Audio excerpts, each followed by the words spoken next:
I 27 male recently inherited my grandpa's old ham radio after he passed away last year. He was a quiet guy, loved tinkering in his shed, and was obsessed with this ancient radio setup. I never paid much attention to it growing up, but after he died, I couldn't bring myself to sell it. Last week, I decided to fire it up, mostly out of nostalgia. What I found has completely upended my life.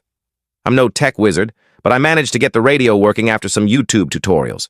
It was picking up static, random chatter, and then, out of nowhere, a clear voice came through, speaking in code.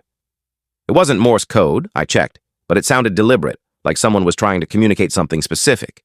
I recorded it and spent days transcribing it, cross-referencing with online forums. Eventually, I cracked it. It was a cipher based on an old World War II encryption method my grandpa used to talk about. The message was a set of coordinates, a date, and a single word: truth. The coordinates pointed to a remote spot in the woods about 50 miles from my house. The date was from 1983. I thought it was a prank or maybe just a hobbyist thing, but curiosity got the better of me. I drove out there last weekend with a friend, armed with a shovel and a metal detector. We found a buried metal box, rusted but intact. Inside was a journal, a stack of Polaroids, and a USB drive. Weird, right? USBs didn't exist in 1983. The journal was in my grandpa's handwriting, detailing his work as a consultant for some off-the-books government project in the 80s. He wrote about experiments with frequency-based communication that could reach beyond our reality. The Polaroids showed him with people I didn't recognize, standing next to equipment that looked straight out of a sci-fi movie. The USB had audio files, his voice, talking about contact, and signals from somewhere else. One file mentioned a breach that he was trying to fix before they shut it down. I'm freaking out because this doesn't sound like the grandpa I knew, who spent his days gardening and watching baseball.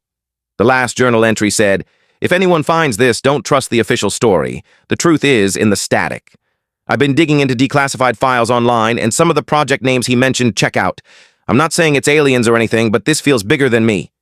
Has anyone else stumbled across something like this? Old tech, hidden messages, or family secrets tied to weird government stuff? I'm scared to keep digging, but I can't stop now. What do I do? Update. 12 hours later. Thanks for the gold, kind strangers. I didn't expect this to blow up. To answer some questions. Yes, I've listened to all the USB files. One of them has a weird humming sound, almost like a melody that's giving me chills. I'm not sharing the coordinates yet because I'm paranoid about who might show up. Someone in the comments mentioned Project Stargate, remote viewing experiments from the 80s, and it's freaking me out how much it lines up with what Grandpa wrote. I'm meeting a cryptographer friend tomorrow to look at the cipher again. We'll update again soon. I'm shaking as I write this. I don't know how much longer I can post, so this might be my last update. Thanks for all the support and theories. You've helped me piece things together. But what I found last night has me questioning everything. I'm scared, and I need to get this out before I decide what to do next. Yesterday, I met with my cryptographer friend, Alex, to analyze the cipher from Grandpa's ham radio. He confirmed it's a WWII-era encryption method, but with a twist. It's layered with a modern algorithm, almost like someone updated it long after 1983. That explains the USB drive, which shouldn't exist in a box buried back then.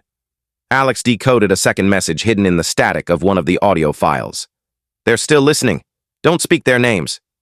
It gave us both chills, but we kept digging. We went back to the coordinates in the woods, this time at night because one journal entry mentioned signals strongest after dusk. The air felt wrong, heavy, like static electricity buzzing on our skin. I brought the ham radio, and when I turned it on, it didn't pick up chatter. It hummed, the same eerie melody from the USB file. Then the radio started whispering. Not a voice, but words, clear as day. You found the truth. Now they see you. My friend swore he saw a shadow move in the trees, but there was no one there. I grabbed the radio and ran. Back home, I locked myself in and listened to the last USB file. It's Grandpa's voice, but he sounds terrified, not like the calm gardener I knew. He said the frequency experiments from the 80s, part of a project he called EchoGate, weren't just about communication. They were trying to open a door to something beyond, something that watched back. He mentioned Project Stargate, the CIA's remote viewing program, as a cover for their real work, contacting entities through radio frequencies. He said a breach happened in 1983, and they shut it down, but the signals never stopped. The last thing he said was, "If you hear the hum, they know where you are." Here's the twist that's got me freaking out. I found a Polaroid in the journal I hadn't noticed before. It's me, as a kid, standing in Grandpa's shed next to the ham radio. I don't remember ever being there. The back of the photo has my name and the words, Test Subject 17 in his handwriting. Was I part of this? Did Grandpa pull me into some government experiment? I'm starting to hear the hum even when the radio's off, like it's in my head. Last night, my phone glitched and played static with faint whispers saying, "Truth. I live alone, but my doors keep unlocking themselves. I'm not sure what's real anymore. Was Grandpa protecting me or hiding me from something? I've hidden the journal and USB, but I'm paranoid someone's watching. If I disappear, check the declassified files on Project Stargate and anything called EchoGate. The truth is in the static, like he said. I'm sorry, Reddit. I might have opened something I can't close."